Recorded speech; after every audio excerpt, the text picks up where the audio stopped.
मनुष्य के सुखी जीवन का राज भगवत गीता के इन उपदेशों में छिपा हुआ है। आइए जानते हैं। जो लोग कर्म के फल की इच्छा से प्रेरित होते हैं वे दुखी होते हैं, क्योंकि वे जो करते हैं उनके परिणाम के बारे में लगातार चिंतित रहते हैं। भगवत गीता में कहा गया है कि मनुष्य को हमेशा अपना कर्म करना चाहिए।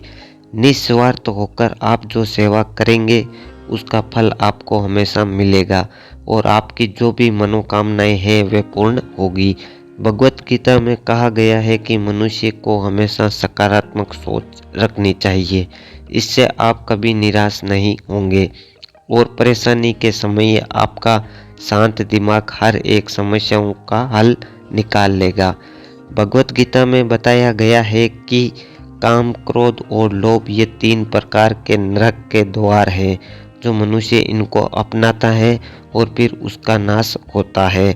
इसलिए मनुष्य को हमेशा काम, क्रोध और लोभ से दूर ही रहना चाहिए। भगवत गीता के अनुसार जिस मनुष्य की दिनचर्या और खान पान सही है और जो अपनी जिंदगी को अनुशासन में रहकर जीता है, ऐसे लोग कभी दुखी नहीं होते हैं। वे हमेशा खुश ही रहते हैं और रोगों से तो उनका दूर दूर तक कोई नाता ही नहीं रहता। इसलिए हमेशा स्वस्थ रहने के लिए सात्विक चीज़ें ही खानी चाहिए। भगवत गीता में कहा गया है कि अगर जिस मनुष्य के अंदर जिज्ञासा है उसे ही ज्ञान की प्राप्ति होती है। वे किसी जानकार व्यक्ति से पूछेंगे नहीं, तब तक वे कुछ बताएंगे नहीं।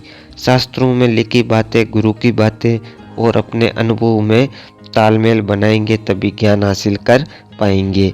भगवत गीता के अनुसार मनुष्य को हमेशा अपनी पसंद और स्वभाव को ध्यान में रखकर ही किसी काम का चयन करना चाहिए।